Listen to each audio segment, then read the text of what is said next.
কিয়ামতের ময়দানে সর্বপ্রথম যাকে কাপড় পরিধান করানো হবে উনি হলেন ইব্রাহিম আলাইহিস সালাতু ওয়াস সালাম, জাতির পিতা। এই জাতির পিতাকে আবার কোন জাতির পিতাকে? মালা ফিরা খেয়াল রাখবেন, জাতির পিতা হলেন ইব্রাহিম আলাইহিস সালাতু ওয়াস সালাম, যাকে কিয়ামতের ময়দানে সর্বপ্রথম জান্নাতি পোশাক পরিধান করাবে। তারপরে আমার নবীরেও জান্নাতি পোশাক পরাবে। সুবহানাল্লাহ। ভাই, কিয়ামতের ময়দানে মানুষগুলি কলিজা পাটা পিপাসা লইয়া উলঙ্গ অবস্থায়, পিপাসু অবস্থায় মানুষগুলি দৌড়াইতে দৌড়াইতে হাসরের মাঠে গিয়া দাঁড়াইবে। আমার আপনার নবী বলেন, আরে কিয়ামতের মাঠে যখন আমার গুনাহগার উম্মতগুলি পানির জন্য কলিজা পেটে যাবে, আরে কলিজা পাটা পিপাসা লইয়া মানুষগুলি যখন হাসরের মাঠে দৌড়াইবে, আমি রাসূলকে আমার আল্লাহ এমন একটি নিয়ামত দান করেছে, ওই নিয়ামতটার নাম হলো হাউজে কাউসার। এই নিয়ামতটা আল্লাহ পাক রব্বুল আলামিন আমাদের নবীরে দান করছে, নবীরে খুশি করছেন। এই সূরা একটা ছোট্ট সূরা, কোরআনের মধ্যে সবচেয়ে ছোট্ট সূরার নাম হলো সূরা কাউসার। ইন্না আ'তাইনাকাল কাউসার, এই কাউসার নামক সূরাটি আল্লাহ নাজিল করছেন রাসূলকে খুশি করার জন্য। কিয়ামতের ময়দানে এই হাউজে কাউসারের পানি যারা পান না করবে, উফাই নাই উফাই নাই, উফাই থাকবে না।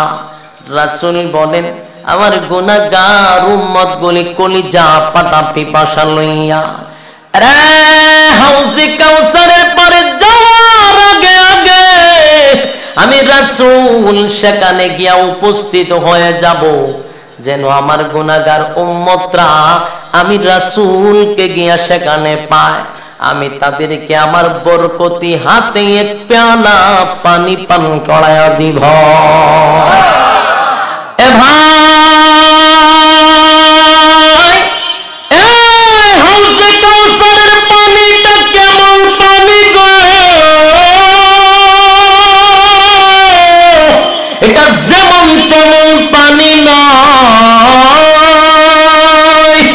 এই হাউজে কাউসারের পানি এটা দুধের চেয়েও সাদা, দুধের চেয়েও সাদা, এর মধুর চেয়েও মিঠা, মেশকে আম্বরের চেয়েও গ্রাম। এই পানি যদি এক বিন্দু কেউ পান করে রে, আর অনন্ত কালের জন্য পানির পিপাসা লাগবে না। আল্লাহু আকবার।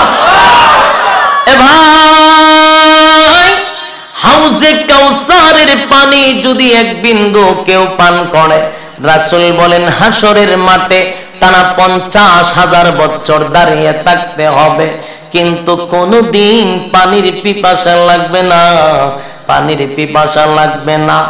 আল্লাহর নবীর বরকতি হাত দিয়া তার উম্মতকে পানি পান করায়া দিবে। মানুষগুলি নবীর হাতের পানি পান করবে, যারা এই পানি পান করবে রে, কোনো চিন্তা নাই, ভাবনা নাই, হাসরের মাঠে গিয়া দাঁড়াইবে, সূর্যের আলো তার মাথায় লাগবে না। কিন্তু হে ভাই, হাউজে কাউসারের পানি যদি কেউ পান না করে, উপায় নাই উপায় নাই উপায় নাই। হাউজে কাউসারের পানি কিয়ামতের ময়দানে 3টা দল রাসূলের হাতের হাউজে কাউসারের পানি পান করতে পারবে না। এজুরে কোন কয় দল? 3 দল ব্যক্তি হাউজে কাউসারের পানি পান করতে পারবে না। এই 3টা দলের নাম জানার দরকার আছে না নাই? জানতে চান? তাহলে দিলের কান লাগায়া শুনেন, তিনটা দল কারা। এই তিনটা দল থেকে সাবধান। হাউজে কাউসারের পানি তিন দল পান করতে পারবে না। প্রথম নাম্বার যেটা, এটা হলো মুরতাদ। প্রথম নাম্বার কি? মুরতাদ। রাসূলের হাতের হাউজে কাউসারের পানি কখনো পান করতে পারবে না। মুরতাদ চিনেন না আপনারা? মুরতাদ চিনেন না? আল্লাহ, বাংলাদেশে দেখেন আপনারা, যাক মুরতাদ চিনেন না আপনারা? কত সরল মানুষ। আপনারা খালি আল্লাহ বিল্লাহ করতে করতে দিন রাত চলে যায়, দুনিয়ার কোনো খবর নাই। মাঝে হিসাব আপনারা। মুরতাদ চিনেন না তারা? মুরতাদ হলো ওই ব্যক্তি, যেই ব্যক্তি ইসলাম ধর্মের মধ্যে থাকার পরও আবার ইসলাম ধর্ম থেকে বাহির হয়ে অন্য ধর্মে চলে যায়। যেমন বাপ মুসলমান, মা মুসলমান, 14 গোষ্ঠী মুসলমান, হেও মুসলমান, কিন্তু হঠাৎ করে দেখবেন মুসলমান দলতে বাইরে ওই নাস্তিকদের সাথে হাত মিলায়, উল্টা পাল্টা কথা কয়, নবীর বিরুদ্ধে কথা কয়, আল্লাহর আইনের বিরুদ্ধে কথা কয়, উল্টা পাল্টা কথা বলা, এটিরে কয় মুরতাদ। ইসলাম ধর্ম থেকে যেগুলো বাহির হয়ে যায় এগুলো কি হয়ে যায়? মুরতাদ হয়ে যায়। আর মুরতাদের শাস্তি হলো ইসলামিক আইন অনুযায়ী মৃত্যুদণ্ড। ইসলামিক আইন অনুযায়ী মৃত্যুদণ্ড। আমরা দেশে মুরতাদ আছেন কম না বেশি? প্রতিদিন খালি গজায় উঠতেছে মুরতাদ। কেন বাড়তেছে? বলে বিচার নাই। মুরতাদের শাস্তি হইল মৃত্যুদণ্ড। আমরা দেশে মৃত্যুদণ্ড দেয়নি, মানুষ মাইরা লাইলেও মৃত্যুদণ্ড নাই, আবার মুরতাদে মৃত্যুদণ্ড দিত। বলে বুঝতে কি লাগছে? মৃত্যুদণ্ড হলো ইসলামিক আইন অনুযায়ী, কিন্তু বাংলাদেশে মুরতাদের সংখ্যা বেশি, কিন্তু সুষ্ঠু বিচার হয় না, যার কারণে মুরতাদ ঘরে ঘরে জন্ম নিচ্ছে। সম্মানিত সুধী, যেই দেশে মুরতাদ হবে ওই দেশটা যদি ইসলামিক রাষ্ট্র হয়, তাহলে ওই দেশের সরকারের দায়িত্ব হলো মুরতাদকে ফাঁসির কাস্টে ঝুলায় দেওয়া। আর যদি ফাঁসির কাস্টে না ঝুলায়, তাহলে যতগুলা মুরতাদ জন্ম নিবে, অতগুলা মুরতাদ কেন জন্ম নিল এর জন্য কিয়ামতের ময়দানে জবাব দিতে হবে সরকারের। এখন বুঝছেন, আপনি মুরতাদরে ফাঁসি দিবেন না আপনি গিয়া পরে জবাব দিবেন? আমরা তো মনে হয় না আমি জবাবটা দিব, সমস্যা নাই, এখন যা মুরতাদ হইতে ওই জায়গা, আর যত জবাব আছে তা আমি দিলাম না, তাহলে ওইতে থাক, ঠিক কিনা? সম্মানিত সুধী, মুরতাদ রাসূলের হাতের হাউজে কাউসারের পানি পান করতে পারবে না। কথা বলেন না তো? মুরতাদের ফাঁসি হোক, এটা আপনারা চাননি? এটা ইসলামিক আইন, মিয়া চাইতাম না কেন, ঠিক কিনা? ইসলামিক আইন, মুরতাদকে ফাঁসির কাস্টে ঝুলায় দাও, মুরতাদ বেঁচে থাকার কোনো অধিকার নেই। কিন্তু আমরা মুরতাদ লালন পালন করি। 2 নম্বর, পথভ্রষ্ট গুমরাহি দল। যেই দলটা হলো গুমরাহ, আকীদা নষ্ট, ঠিক কিনা? যাদের আকীদা নষ্ট, এরা যত বড় টুপি লাগাক আর যত বড় ফাগরি লাগাক, যত বড় আল্লামা হোক, কিন্তু আকীদা নষ্ট হওয়ার কারণে হাউজে কাউসারের পানি পান করতে পারবে না। যেমন আমরা সমস্ত পয়গম্বরদেরকে মাসুম বলে বিশ্বাস করি, নবীরা মাসুম, তারা কখনো গুনাহ করে নাই। এই বিশ্বাসটা হলো আহলে সুন্নাত ওয়াল জামাতের আকীদা। কিন্তু অনেকের মতে রাসূলরাও গুনাহ করছে, নাউজুবিল্লাহ। এগুলা আকীদা নষ্ট, গুমরাহি দল। এগুলা রাসূলের হাতের হাউজে কাউসারের পানি পান করতে পারবে না। 3 নম্বর, বেদাতি। বেদাত কাজ যারা করে, বেদাতি কিতা বুঝুননি? আমরা তো বেদাতি হইলে মনে করি একটা দল, একটা গোষ্ঠী, না। বেদাত ওই কাজটাকে বলা হয় যেটা নতুন আবিষ্কার করা হয়। কথা বুঝতে পারছে? যেমন নতুন নতুন আবিষ্কার, মন গড়া আমল, এটা নতুন ভাই করে, এটা কোরআনেও নাই, হাদিসেও নাই, সাহাবায়ে কেরামরাও করে নাই, নবীরাও করে নাই, কিন্তু তার মন গড়া করে। কথা বুঝতে পারছেন? এটারে কয় বেদাত কাজ। আর বেদাত কাজ যারা করবে তারা রাসূলের হাতের কি করতে পারবে না? হাউজে কাউসারের পানি পান করতে পারবে না। তাহলে তিনটা দলকে চিনতে পারছি। এই তিনটা দলের মধ্যে কোন দলের সাথে আমরা জড়িত এটা আমাদের কিন্তু বুঝতে হবে। তাই এখন থেকে দলগুলাকে অ্যাভয়েড করে চলার দরকার, ঠিক কি না? এই তিনটা দল বড় মারাত্মক। এখন আসুন, হাউজে কাউসারের পানি পান না করলে কি হবে? এ ভাই, রাসূল সাল্লাল্লাহু আলাইহি ওয়াসাল্লাম বলেন, আমি আমার বরকতি হাত দিয়ে মানুষকে পানি পান করাবো, আমার গুনাহগার উম্মতকে পিপাসা নিবারণ করব। রে আমার রাসূলকে আল্লাহ পেয়ালা দিবে, পেয়ালা। পেয়ালার সংখ্যা কত? বলে আসমানের তারকার যেমন গণনা করে শেষ করা যায় না রে, ঠিক আল্লাহর রাসূলকে যে পরিমাণ পেয়ালা দিবে তার গণনা করে শেষ করা যাবে না।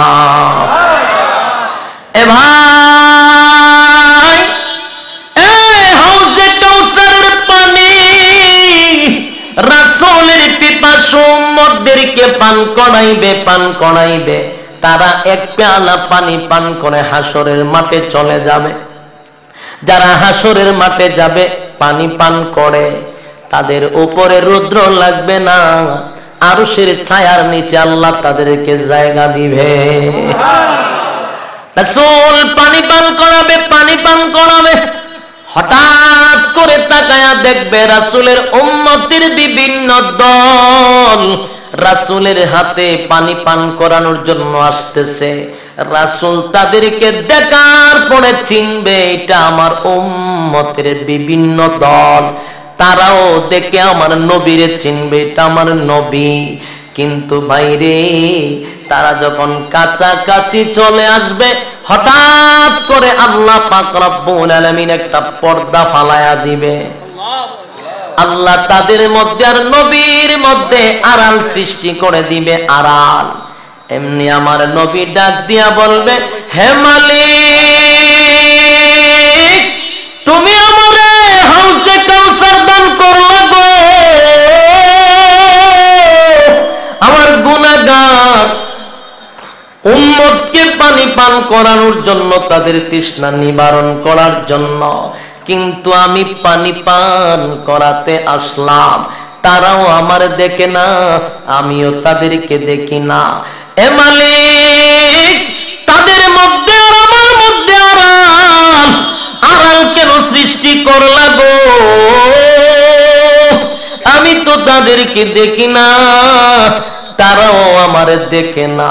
তাহলে কেন এই নিয়ামত তুমি আমারে দান করলা? আল্লাহ ডাক দিয়া বলে, নবী গো, আমি কেন তাদের মধ্যে আর আপনার মধ্যে আড়াল সৃষ্টি করছি জানেননি? নবী গো, যেই লোকটি আপনার হাতের হাউজে কাউসার আসতেছে গো নবী, এই লোকগুলো আপনার রেখে যাওয়া ইসলাম পালন করে নাই, আপনার রক্ত জড়ানো ইসলাম পালন করে নাই, তারা মন গড়া মতো ইসলাম পালন করছে। এই জন্য তাদের মধ্যে আর আপনার মধ্যে আড়াল সৃষ্টি করছি। তারা মন গড়া ইসলাম পালন করছে, যেগুলা হাদিসে নাই, কোরআনে নাই, বাপ দাদা করছে তাই আমরা করি। বলে এটি ফাইসত বলে আমরা নিজেও জানি না। এরকম আছে না নাই? জাইনার একদম মন গড়া আমল করবা। রাসূলের হাতের হাউজে কাউসারের পানি পান করতে পারবা না। বাইরে এই কথা শোনার পরে আল্লাহর নবী নিজেই বলতেছেন, মালিক রে, আমার রক্ত জড়ানো ইসলাম যদি তারা পালন না করে থাকে, আমার দান দান বাঙ্গা ইসলাম যদি পালন না করে থাকে, তাহলে তারা যেন আমার কাছ থেকে দূর হয়ে যায়। সোহকান সোহকান লিমান গায়রা বাদি, দূর হয়ে যা, দূর হয়ে যা। এ ভাই, যদি আমার নবী ডাক দিয়ে বলে দূর হয়ে যাবে, তাহলে উপায় নাই। আমার নবী যদি আল্লাহর পয়গম্বর কবর যদি আপনাদেরকে দূর করে দেয়, আমাদেরকে দূর করে দেয়, তাহলে কিয়ামতের মাঠে উপায় নাই, উপায় নাই। আল্লাহর নবী বলবেন সুফকান সুফকান লিমান গায়রা বাদি, দূর হয়ে যা, তোদের মতো উম্মতের কোনো প্রয়োজন নাই। তাহলে বুঝবেন আপনি আমার কপাল টাড়া পড়ছে, উপায় নাই, সঙ্গে সঙ্গে কিয়ামতের মাঠে যেতে হবে। আর সেখানে যদি হাউজে কাউসার নামক পানি যদি আপনি পান না করেন গো, তাহলে হাসরের মাঠে যেখানে দাঁড়াইবেন সেই জমিনটা হবে তামার। আর যে সূর্য বর্তমান পৃথিবীর সূর্য 9,30,00,000 মাইল উপরে, এত উঁচায় সূর্যটা, তারপরও তার তাপ সহ্য করতে পারি না, তার তাপ সহ্য করতে পারি না। আর সেদিন আল্লাহ বলে এই পৃথিবীর সূর্য থেকে 70 গুণ পাওয়ার থাকবে সূর্যের। আর এখন আছে 9,30,00,000 মাইল উপরে। আল্লাহ বলেন সেদিন মাত্র 9 ইঞ্চি উপরে সূর্য থাকবে রে, উপায় নাই। আল্লাহ ডাক দিয়ে বলল সূর্য রে, তোর মধ্যে যত পাওয়ার আছে, যত ক্ষমতা আমি আল্লাহ দিছি রে, সবগুলা ছেড়ে দে, নাফরমান গুলার উপরে ছেড়ে দে, নাফরমান গুলার উপরে তোর তাপ, তোর শক্তি আমি আল্লাহ যা দিছি সব ছেড়ে দে। সূর্যের 12টা মুখ আল্লাহ সেদিন বাহির করে দিবে, জমিনটা তামা হয়ে যাবে গো, জমিনটা তামা হয়ে যাবে। 9 ইঞ্চি উপরে যদি সূর্য আসে, বাইরে কি বুঝেন আপনারা? আমি যে কথাগুলি বলতেছি গিচ্ছা কাহিনী, এজুরে কোন গিচ্ছা? আমার বাবা এবার সময় লিখে দিয়েছে, আমি ওয়াজ করতেছি। উলামায়ে কেরাম উপস্থিত, আল্লাহর কসম একটা কথা আমি কোনো মিথ্যা বলি না, সব কোরআন থেকে বলতেছি, উলামায়ে কেরাম সাক্ষী। এখানে কোনো ফালতু কথা বলার জন্য আমারে আনা হয় নাই। বাইরে সামনের এই সময়টা সবার জন্য অপেক্ষা করতেছে, ঠিক কিনা?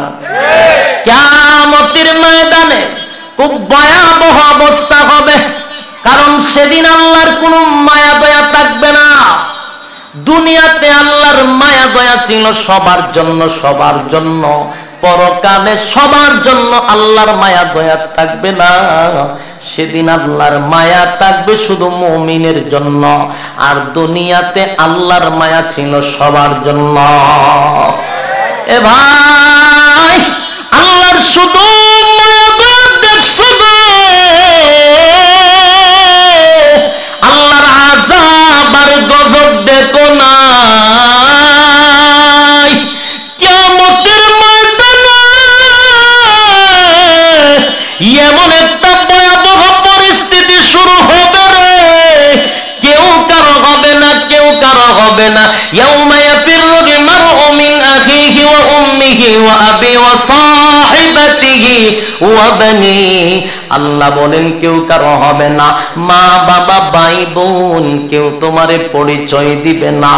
বাইরে এমন একটা পরিস্থিতি শুরু হবে, আল্লাহ শুধু হুঙ্কার দিতে থাকবে, হুঙ্কার দিতে থাকবে, সূর্য তোর মধ্যে যত পাওয়ার আছে সব ছেড়ে দে, জমিনটা তামা বানায়া দিবে। যারা হাউজে কাউসারের পানি পান করতে পারলো না, ওই হাসরের মাঠে তারা দাঁড়ায়া যাবে। কতটুক জায়গার মধ্যে দাঁড়াইবেন? বলে যার পায়ের নিচে যতটুকু জায়গা, ঠিক এতটুকু জায়গার মধ্যে টানা 50,000 বছর। এ ভাই, টানা 50,000 বছর দাঁড়ায় থাকতে হবে গো। কই যা পাটা পিপাসা লইয়া, মানুষগুলি এত পিপাসা তাদের লাগবে রে, কারণ হাজার হাজার বছরের পানির পিপাসা। সূর্যটা 9 ইঞ্চি উপরে, এটার তাপ এমন তাপ, আল্লাহ বলবেন সূর্য পাওয়ার বাড়ায় দে, মানুষের মগজগুলি টাস টাস করে ছিটে যাবে। এর এর মগজগুলি বাতের মাতের মতো উতরাইতে থাকবে, উতরাইতে থাকবে। মানুষের জিহ্বাটা পানির পিপাসায় কুকুরের মতো বাহির হয়ে যাবে। কারো জিহ্বা বুক বরাবর বাহির হয়ে যাবে, কারো জিহ্বা নাভিতে চলে আসবে, কারো জিহ্বা হাঁটুতে চলে আসবে। উপায় নাই, উপায় নাই, উপায় নাই। জাহান্নামের আযাব তো দূরের কথা, হাসরের মাঠের আযাবটা ভয়াবহ। এ ভাই, মানুষের পরিস্থিতি এমন হবে গো, আল্লাহ ডাক দিয়া বলবে, নাফরমানের বাচ্চাগুলি দ্বারা দুনিয়াতে বেড়াগিরি কম করছস না, বড় বেড়াগিরি করছস। যেমনে মনে চায় এমনে কথা বলছস, ক্ষমতার অপব্যবহার করছস। তোরে আমি আল্লাহ ক্ষমতা দিছিলাম, ক্ষমতা পাইয়া যারে মনে চায় তারে গুম, হত্যা, যা মন চায় তাই করছস। বড় বেড়াগিরি কম দেখাইছস না। দাঁড়া, বলতো দেখি আজকের রাজত্ব কার? কেউ কথা বলবে না। আল্লাহ সেদিন নমরুদ দ্বারা ডাক দিবে, এ নমরুদ দাঁড়া, এরে ফেরাউন না দাঁড়া। আল্লাহ বুশরেও ডাক দিব, বুশরে চিনেননি? বুশারও ডাক দিব, দাঁড়া। বর্তমানে একটা আছে আধা পাগল ট্রাম্প, ট্রুম, ফ্রেম, আমেরিকা, এটারও ডাক দিব আল্লাহ। তারপরে মুসলমানের রক্ত যিনি চুষে খাইতেছে সাওয়ালা মোদি সাহেবও ডাক দিব, দাঁড়া, তোর সাথে কথা আছে, মুসলমানের রক্ত দিয়া হোলি খেলছস, আজকে বেড়াগিরি কার বল? আল্লাহর এই কথার জবাব দেওয়ার কোন সাহস কারো থাকবে না। দাঁড়া, বেড়াগিরি কম করছস না। নমরুদ দ্বারে আল্লাহ ডাক দিব। নমরুদের বেড়াগিরি কম করছে? ফেরাউনে কথা কয় না?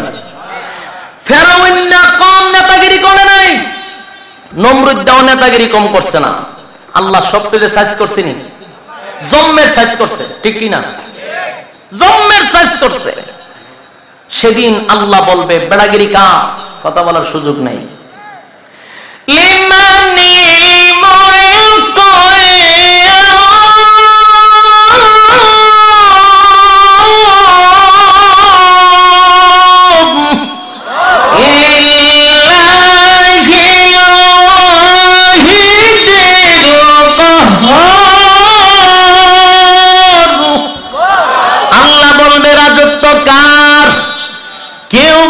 না, কথা বলবে না, নিজেই বলবে আজকে রাজত্ব আমার। সবাই তরতর করে কাঁপতে আছে। এ ভাই, টানা 50,000 বছর হাসরের মাঠে মানুষ বলি দাঁড়ায়া থাকবে। উপায় নাই রে, উপায় নাই। কেউ কাউরে সাহায্য করতে পারবে না। মানুষগুলির এমন অবস্থা হবে, কার কাছে যাবে, কার কাছে যাবে? মানুষগুলি দিশেহারা হইয়া, ধৈর্য হারা হইয়া এক পর্যায়ে বলতে থাকবে, মালিক রে, তুমি জাহান্নামে দাও, না হয় জান্নাতে দাও, কিন্তু হাসরের মাঠের বিচারটা তাড়াতাড়ি করো। আর যে বরদাস্ত হয় না, সহ্য করতে পারি না, এইভাবে দরখাস্ত করতে থাকবে, কোনো কাজ হবে না। নবীদের কাছে দরখাস্ত দিবে। আদম নবীর কাছে গিয়া বলবে, আব্বা গো, আমরা আপনার সন্তান, দেখেন না আমার আল্লাহর যে রাগ, আমার আল্লাহর যে গোসা, বলেন না আমার আল্লাহ যেন বিচারটা তাড়াতাড়ি করে। আদম নবী বলে, আমার মুখে শব্দ শুনছত নি? কয় শুনছি। কি তা কইয়া নফসি কদিলার মাতিস না, তাড়াতাড়ি না আনো যা। কথা বুঝেন নাই? নবীদের কথা বলার মতো সাহস থাকবে না কিয়ামতের মাঠে। কিন্তু দুঃখের বিষয়, আজকে ফিররা বলে সুপারিশ করে জান্নাতে নিব। তাহলে নবীর আর থেকে ফিরের খাওয়ার বেশি হন, সবার মুড়ি দেওয়া দরকার। আদম নবী বলতেছেন, ইয়া নফসি, ইয়া নফসি, আমার কি উপায় বই চিন্তা লই, আমি যত